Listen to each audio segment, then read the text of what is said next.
Bonjour et bienvenue à cette pensée du jour. Nous devons réussir dans notre quotidien à adopter des attitudes qui peuvent sembler incohérentes aux yeux des personnes qui nous entourent, mais qui sont normales pour les enfants de Dieu que nous sommes. Et pour y arriver, nous devons être capables de prendre de la hauteur. Alors, prendre de la hauteur, c'est quoi? Prendre de la hauteur, c'est arrêter de nous regarder avec nos propres lunettes, mais de nous regarder avec des lunettes de Dieu. Dans la parole de Dieu, on peut remarquer que à différents niveaux, Dieu a prononcé des choses sur notre vie, mais parfois, nous, chrétiens, on choisit de ne pas regarder les choses que Dieu a dit sur nous et on choisit de considérer ce que nous pensons être aujourd'hui. La Bible nous dit par exemple que nous sommes des créatures merveilleuses. Prendre la hauteur, c'est accepter cette parole de Dieu, c'est comprendre que si Dieu le dit, je le suis vraiment. Je n'ai pas besoin de le ressentir à titre personnel, non, mais Dieu l'a dit, alors je l'accepte et je marche comme la créature merveilleuse que je suis. C'est accepter aussi ce que Jésus a fait à la croix pour nous et de ne plus juste considérer les situations telles qu'elles sont, mais vraiment d'accepter ces choses, de les recevoir et de choisir de marcher avec la parole de Dieu.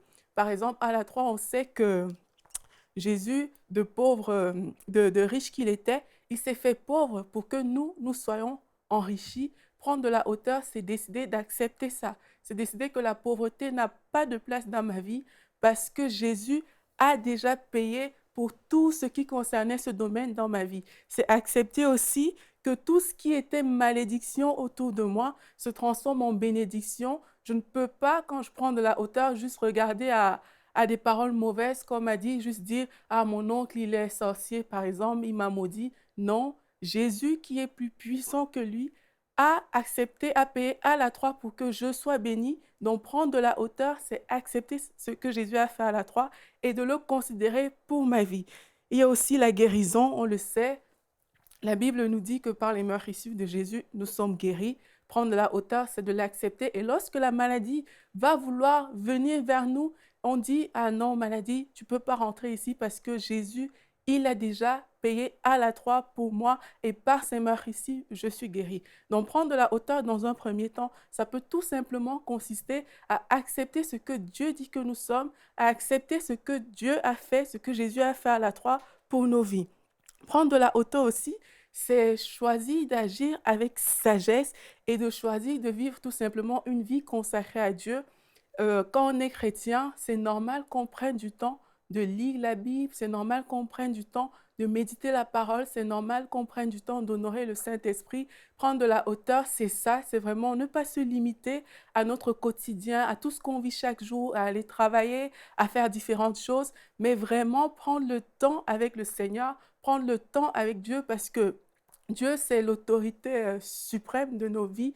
C'est lui qui doit compter le plus pour chacun d'entre nous. Donc, prendre la hauteur, c'est de lui accorder cette place-là. C'est vraiment le laisser agir dans nos vies, le considérer vraiment comme le Dieu qu'il est pour nous, tout simplement.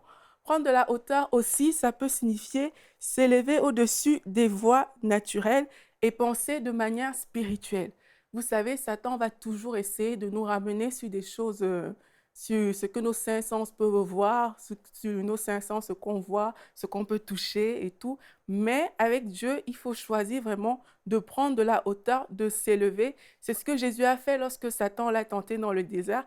Il a vraiment pris de la hauteur, il s'est élevé sur tout ce que Satan voulait le présenter. Il a choisi de dire non, il est aussi écrit. Je choisis de regarder à Dieu, je ne regarde pas à tout ce que tu veux me montrer, tout ce que tu veux que je vois, juste avec mes cinq sens. Prendre de la hauteur, c'est aussi adopter un regard de foi. On sait tous comment Hébreu 11 nous décrit les héros de la foi.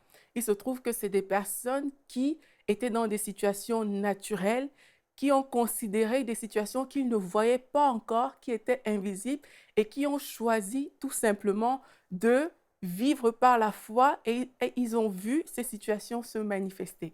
Donc c'est ça, prendre de la hauteur, c'est arriver à vivre par la foi. Noé, il a construit une arche, mais l'arche n'était pas visible. On le trouvait ridicule, sûrement, quand il parlait de construire une arche, parce que les choses, à cette époque-là, il n'y a rien qui pouvait laisser penser qu'il fallait construire une arche.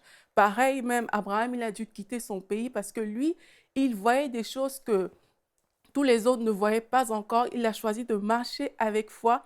Et pareil, moi, il y a la partie où Joseph, dans ce passage, il a donné même des ordres au sujet de ses os, tellement il croyait en la parole, que la parole de Dieu allait se réaliser, que même au sujet de ses os, quand il est décédé, il a pu dire, mes os ne doivent pas rester dans ce pays.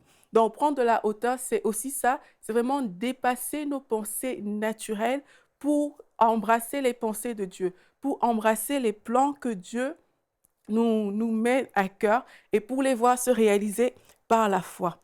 Donc, prendre la hauteur aussi, c'est de discerner ce que le Saint-Esprit veut faire avec nous dans notre quotidien, c'est de comprendre. La Bible nous dit que les fils de Dieu sont conduits par le Saint-Esprit. Donc, c'est de comprendre où est-ce que le Saint-Esprit veut nous amener chaque jour. Et même si ce n'est pas logique, même si ça semble incohérent, c'est de marcher dans ces voies que le Saint-Esprit a prévues pour chacun de nous et tous les jours. Prendre la hauteur, ça peut aussi signifier tout simplement vivre le style de vie que Jésus a vécu. Jésus, on dit qu'il allait de lieu en lieu et il faisait du bien. Jésus manifestait de l'amour, de la compassion, c'est marcher dans des voies qui sont agréables au Seigneur, c'est de ne pas regarder juste les choses de la terre, mais vraiment rechercher en permanence le royaume de Dieu. Prendre de la hauteur aussi, c'est pour nous, en tant que chrétiens, c'est décider d'administrer les choses parce que la terre nous a été confiée en tant qu'enfants de Dieu. Et on doit être capable de l'administrer. La Bible dit que les cieux sont les cieux de l'Éternel et Dieu a confié la terre aux hommes. Donc, on ne peut pas juste regarder les choses comme ça. On doit pouvoir véritablement se lever, prier, intercéder, appeler le règne de Dieu sur la terre et ne pas regarder les choses juste aller comme ça. Il faut qu'on prie, il faut qu'on se lève, il faut qu'on prenne de la hauteur, qu'on applique véritablement ce que Dieu nous a demandé de faire. Prendre de la hauteur, comme dernier point, je vais finir avec ça, c'est s'opposer au péché. C'est délaisser les œuvres de la chair, c'est choisir vraiment de marcher par l'esprit, c'est choisir de marcher en suivant la volonté de Dieu. Et lorsque vous allez faire toutes ces choses dans votre quotidien, vous allez remarquer que votre vie vaut la peine d'être vécue. Vous allez voir que vous ne faites plus les choses juste comme ça parce qu'il faut les faire de façon routinière, mais vous allez voir que votre vie compte. Alors prenons de la hauteur dans nos vies de tous les jours.